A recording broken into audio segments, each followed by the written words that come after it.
साथियों नमस्कार, जय भारत जय निताई। आज हम चर्चा करेंगे गौवंश की रक्षा कैसे करें।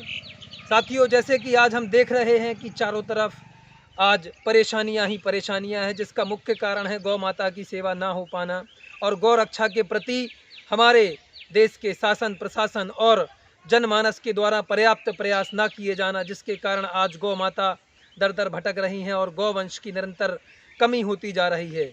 जहां एक एक गांव में लाखों गायें रहती थीं, आज वहां पर गिनी चुनी गौ माता बची हैं। और विशेष रूप से आधुनिकीकरण के कारण, शहरों में पलायन के कारण आज लोग न केवल गौ पालन छोड़ रहे हैं, बल्कि अपनी कृषि की व्यवस्था को भी छोड़कर शहरों की ओर पलायन कर रहे हैं। अतः आज हमें ज़रूरत है कि गौ रक्षा की जाए, गौ सेवा की जाए और पुनः कृषि और वाणिज्य की तरफ आया जाए।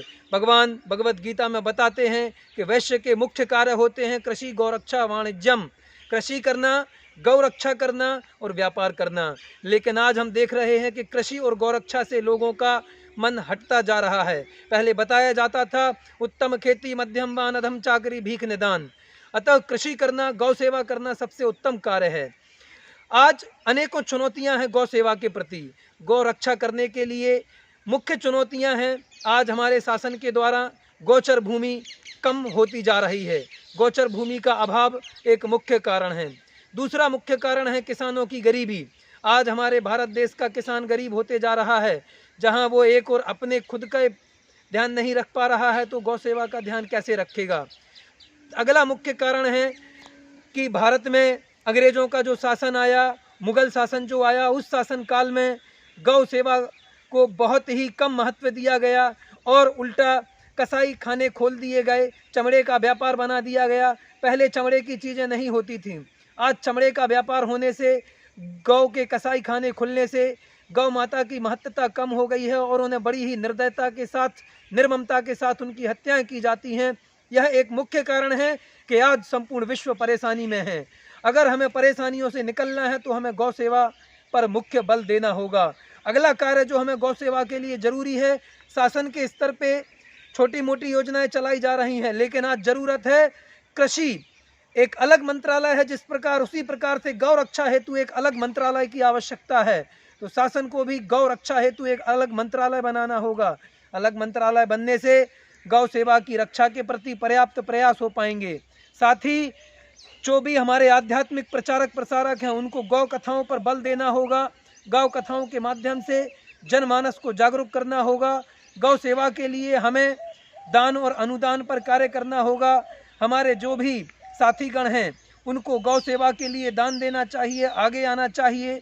और विशेष रूप से पंचगव्य संबंधी जितने भी उत्पाद हैं, जो हमारे गौ पालन साथी हैं, गौशाला संचालक साथी हैं, उन्हें ज़रूरत है कि गौ माता के पंचगव्य की कीमत को समझें, उसमें अपना दिमाग लगाएं और आज तकनीकी का उपयोग करके, विज्ञान का उपयोग करके उसमें इनोवेशंस करें, रिसर्च एंड डेवलपमेंट करें, अनेकों प्रकार के उत्पाद बनाएं।